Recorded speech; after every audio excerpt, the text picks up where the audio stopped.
नमस्कार, मी अतुल जोशी. राहणार गावठा नंबर या भागातनंच. मला पाण्याची प्रश्नाचा गहन प्रश्न आहे, म्हणजे पाणी येतच नाही. हा माझं वय 44 आहे आज. आमच्याकडं पाणी हा फार मोठा प्रश्न आहे आणि सकाळची सुरुवात ही पाण्याने होते.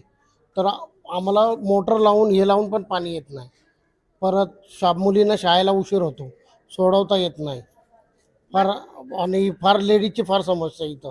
आम्हाला इथले स्थानिक बाळासाहेब बोडकेच योग्य वाटतात किंवा राष्ट्रवादीचा पॅनल.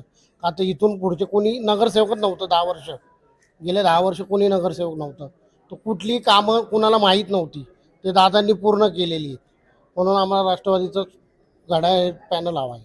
आम्हाला नगरसेवक बाळासाहेब बोडकेच पाहिजेत निवडून. कारण का ते सगळे समस्या आमची सोडतात. 5 वर्षात जे नगरसेवक होते ते एकही दिवस आले नाही. रस्त्यावर आमचे खड्डे वगैरे पडलेले होते तरी ते आले नाही. परत पाणी प्रश्न म्हणजे पाणी बारीक येत नाही. मोटारने घ्यायला लागतं, ते पण 2-3 तासच राहतं फक्त. 3 पाणी घालवतात आणि नंतर कचरा पण लवकर गाडी येते, कधी कधी नाही येत कधी. मग कचरा टाकायचा कुठं? मग ते म्हणतात की दंड भरायला लागेल असं करा. आणि 5 वर्षात जे नगरसेवक पहिले होते तर ते कधी आले नाही. पण दादांना कधी पण फोन करा, दादा कुठल्याही रात्री फोन केल्यावर येतात. आम्हाला दादाच निवडून पाहिजे. इतक्या वर्ष झालं आमच्याकडे कोणी आमच्या समस्यांकडे कोणी लक्ष देतच नाही. 8 वर्ष झाली, 8 दिवस सॉरी, पण कधीच कोणी लक्ष दिलं नाही. पाणी येत नाहीये. मुख्य म्हणजे पहिलं इतकं पाणी यायचं. बाळासाहेबांना फोन केला कधीही रात्रीचं, पण ते नेहमी व्यवस्था करून द्यायची. म्हणून आम्हाला नगरसेवक बाळासाहेब बोडकेच पाहिजे. नमस्कार, मी सौरभ बिलारे, छत्रपती शिवाजीनगर गावठाण येथील रहिवासी आहे आणि एक मतदार, सुशिक्षित मतदार म्हणून या निवडणुकीकडे बघतो. तर सध्या मला गेले 7 वर्षामध्ये मला ॲज अ यूथ, युवकांच्या दृष्टीने मला प्रश्न हा जाणवतो की इथले जे सार्वजनिक शौचालय आहेत त्याची परिस्थिती खूप बिकट आहे. आपल्या कॉर्पोरेशनमध्ये आपण एवढा टॅक्स भरतोय, आम्ही इन्कम टॅक्स भरतोय, प्रॉपर्टी टॅक्स भरतोय, पण त्या माध्यमातून जी स्वच्छता व्हायला पाहिजे, रस्त्याची परिस्थिती तुम्हाला सगळ्यांना माहिती आहे की खूप वाईट आहे आपल्या पुण्यामध्ये. इलेक्शन आले की ते रस्ते केले जातात. दुसरी गोष्ट, मयत आणि जन्मदाखले जे आहेत त्याची जी प्रक्रिया आहे, म्हणजे रजिस्ट्रेशन असेल आणि मैतीचा जो पास मिळत होता आधी आधी नगरसेवकाच्या ऑफिसला सुद्धा तो पास मिळत होता. आता ती पद्धत बंद केली आहे. ती क्षेत्रीय कार्यालयात जावं लागतं किंवा सार्वजनिक जे हॉस्पिटल आहे तिथं जावं लागतं आणि त्याला सुद्धा टाइम लिमिटेशन आहे.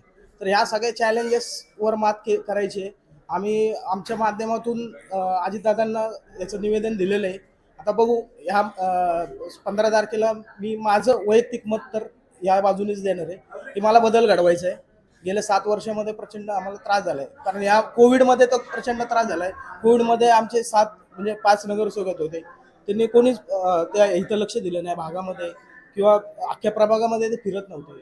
पण ज्यांच्याकडे सत्ता नाही ते वर्षानुवर्ष सामाजिक काम करतात, तरी सुद्धा त्यांनी बऱ्यापैकी मदत केली. आत्ताचं राष्ट्रवादी काँग्रेसचं जे पॅनल आहे ते म्हणजे सर्वसामान्य घरातून आलेले लोक आहेत आणि ज्यांना 15-15, 20-20 वर्षाचा कॉर्पोरेशनचा अनुभव आहे. तर अशा अनुभवी उमेदवारांनाच मी माझं मत देईल. सर्वात जास्त म्हणजे महत्त्वाचा विषय म्हणजे सार्वजनिक टॉयलेट, जे आमच्या इथे 2-3 भागामध्ये अजिबातच स्वच्छता नसते. पूर्वी कसं एका शब्दावर आमची कामं व्हायची. आता कित्येक वर्ष आलं की सारखं सांगावं लागतं की ड्रेनेज लाईन खराब आहे, पाण्याचा प्रॉब्लेम आहे. ह्या गोष्टी लवकर होत नाही. त्यासाठी थोडं काही गोष्टींचा बदल व्हायला पाहिजे. आता पूर्णपणे 3 तासच पाणी ठेवत आहेत. सकाळी जे येतं पाणी ते दुपारून तर पूर्ण घालवतात. रात्रीचं पाणी काहीच नसतं. आणि जे मेन सगळ्यात महानगरपालिकेमधनं ज्या सुविधा असतात, पूर्वी लगेच व्हायच्या, आता खूप वेळ लागतो. 10 वेळा सांगूनही होत नाही कामं. आम्ही काही वेळा स्वतः खर्च करून कामं केलेली आहेत. तो थोडा बदल होईल दादांना निवडून दिल्याबद्दल. आता म्हणजे आमचे मेन बोडके दादांना निवडून देण्यासाठी किंवा ह्या गोष्टी सगळ्या करण्यासाठी तेच आम्हाला छान हवे आहेत.